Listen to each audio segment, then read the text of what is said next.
Key, everybody! And don't pee on the toilet seat, fellas. Don't do it. Give it up for your final comic of the evening. She's from New Braunfels. Give it up for Amy Oakley, everybody. Woo!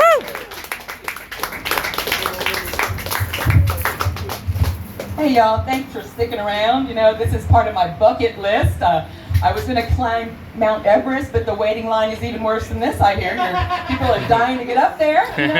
I kind of looked that shit up because I was amazed at people still doing this. It's like, I mean, what's the big deal? People already done it, right? But you can't get up there for less than $45,000, guys, and you might not make it back. So anyway, so back to my comedy. I've been doing this thing since I could talk.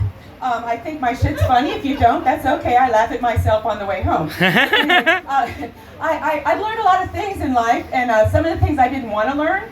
And what I didn't want to learn is what it's like to be in prison.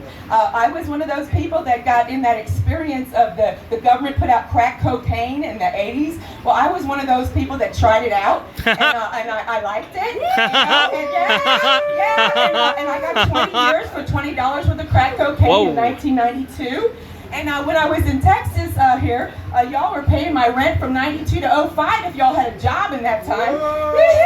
Because I did 13 years, 6 weeks short of that on a 20-year sentence, you know. But I'm proud to say it's funny. You know, I've been out for 14 years now, and that's funny, isn't it? Everybody says you go back, liars. You know, everybody goes back. You know, I'm a felon, and it's not catchy unless you had my lawyer, because it was really, you know.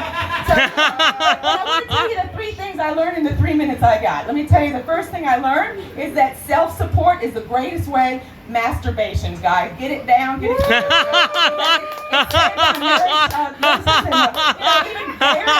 Hair straight, learn to masturbate. And I did in prison. I used this special tool that it was a free thing that you didn't have to buy on commissary, a little tube of toothpaste, the tissue paper, and some of those rubber gloves, and I formed my own little dildo, and that's your tax dollars at work. And I had some really shitty roommates in prison, you know, and I had the opportunity to write revenge on roommates, because you can't get a bunk change until they request it, because then if I requested it, I'd have to move, and I was too lazy to do that. So this little bitch just kept on lotioning herself up every night. So I thought, well, I just piss in her lotion, you know? So I did that, I pissed in her lotion, and I got a lot of masturbation out of thinking about her lotioning up with my piss, you know? And last night,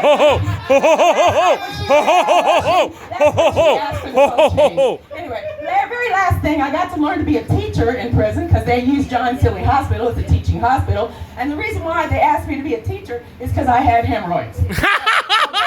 They needed to learn in their class how to remove hemorrhoids. You know that, right? Well, the class was back there somewhere, and I wanted to teach them out. So if I ever bomb on stage, y'all, with that experience, I'd never get embarrassed. Thank you very much.